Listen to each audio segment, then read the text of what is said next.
It is Hannibal here from the HannibalTV.com with my weekly review of the points I find interesting in Dave Meltzer's Wrestling Observer newsletter. So let's jump right into it with the WWE news to start. Clash at the Castle had 1,000 or 11,117 tickets out. Place holds just over 14,000. However, they had a gate of over 3.2 million due to the lowest ticket price being worth over $300 US, which is just crazy. I couldn't see like a secondary pay-per-view having too many tickets sold at that price, either in Canada or the US, but that was the first ever pay-per-view from Scotland to my knowledge, so although the fans left disappointed that McIntyre didn't win the title, they made a lot of money. They also did SmackDown from the same arena the night before, had 10,391 in that 14,000 seat arena. Raw this week in Corpus Christi had 7,784 tickets sold. Bill Goldberg, who's now 57, says he wants to have one more match, but he needs either rotator cuff surgery, but he's also going to try stem cell treatment on his shoulder before he looks into more about having that match. He said it doesn't necessarily have to be in WWE or AEW. He could do his own show somewhere in Europe or a place like Jerusalem, where it would draw a lot. As we've seen here, European people will pay a crap load of money for a big show, and Goldberg is a huge name. One of the people that would actually make a difference in AEW, but they haven't tried hard enough to get him. The other thing the other thing Goldberg said was Bret Hart should drop his long-standing grudge against Goldberg. Told Bret to grow up. A lot of people forget that Bret actually wrestled 10 matches after that Goldberg kick. Goldberg did tell him the kick was coming, and usually when you know a kick is coming in wrestling, you put your hands up. Bret Hart did have his hands up, and he did actually take a very large Lloyd's of London payout after he quote unquote retired. However, he did come back to be WWE US champion and be one of the WrestleMania main events against Vince McMahon. But what a lot of people don't mention is that he actually got a huge payout from Lloyd's of London, much like Nikita Koloff did, Mr. Perfect, Rick Rude, Road Warrior Animal had one for a while. So you can't get those payoffs unless you retire, and in some ways there's ways to come back and not have to repay the payoff. Rick Rude apparently wanted to come back, but he would have needed to repay the payment that he got from Lloyd's of London. Mr. Perfect, Kurt Hennig, he was retired for a while, could still manage, but he ended up coming back. I'm not sure how that affected his payoff. Nikita Koloff, of course, never came back. Apparently, the Drew McIntyre angle where he quit WWE, it's all a planned storyline. It has nothing to do with his wife currently having health issues. It was planned all along for him to do this angle. Apparently, the city of Indiana and the Indiana Sports Corporation is going to bring SummerSlam, Royal Rumble, and WrestleMania to the stadium in the near future, the Lucas Oil Stadium. Royal Rumble right now is scheduled for February 1st. There's no confirmation on this right now, but there's no one's denying it. I've driven through Indiana a bunch of times, Indianapolis rather, and I've driven past that stadium.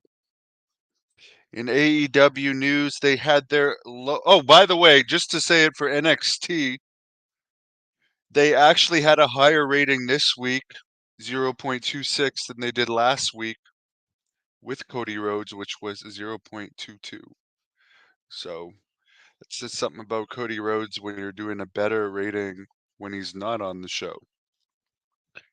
AEW did their lowest Wednesday rating of all time this past Wednesday, only a 0.16, getting their butt kicked by the NXT rating. They're almost drawing like Collision and Rampage numbers now for Dynamite, which is really bad.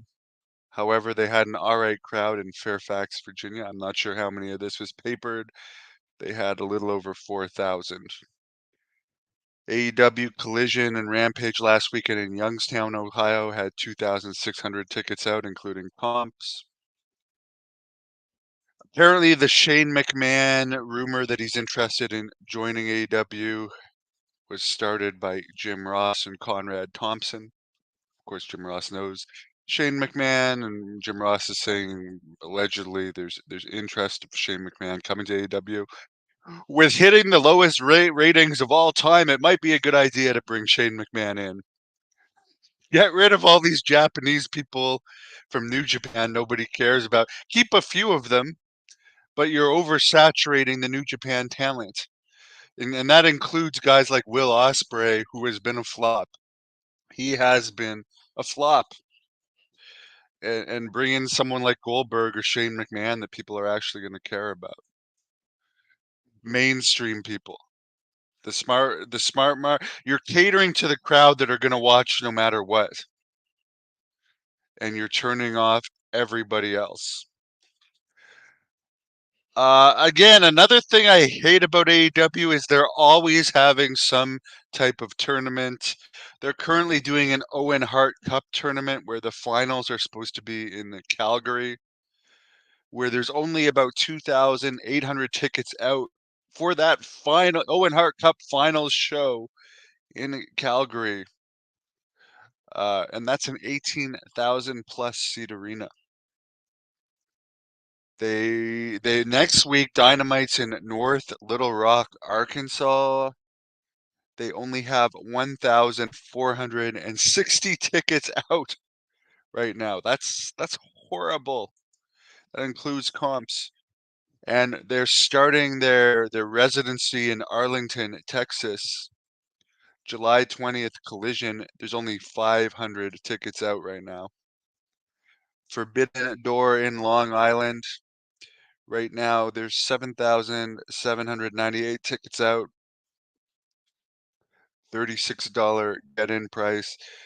That's not bad for them. Of course, Long Island's a New York market, one of the biggest markets in the world. Kevin Kelly is apparently going to sue AEW over his release. Apparently, for Slammiversary, it's unknown whether the Hardys are going to be able to be at TNA Slammiversary. Matt Hardy can come into Canada, of course, but Jeff Hardy has the long list of legal issues, which WWE is able to overcome with all their connections. Of course, TNA is affiliated with WWE now, so maybe they could still get him in. I don't know. I know for independent shows in the past when he was with TNA, they were saying he could not get into Canada. Um, I'm sure with money and power and contacts, there's always ways to get around that. So it's unknown right now. PCO is doing a great job of promoting that event. Alberto El Patron is working as an on-air talent and agent for AAA right now. Next Saturday night, by the way, Great North Wrestling returns to Napanee, Ontario, where I am going to be wrestling for the first time in a long time. And I'm also going to be wrestling August 31st in Petawawa, teaming with the Warlord. Tickets for both those events are on sale now at ticketweb.ca. Someone says a crap load. I don't even remember what I was talking about there, but I think it was WWE made a crap load of money in Scotland. Piper's doing great. I'm doing great, Willie. I'm doing excellent, better than I have in a long time. Looking forward to wrestling next weekend, and I'm gonna do a great workout today in preparation for that. So if you live in Ottawa, Toronto, make the short drive out to Napanee next Saturday, June the 29th. Mario Mancini is going to be there, Angel Medina, Paul Roma, Rene Dupree, and Gentleman Jack Kilby among a long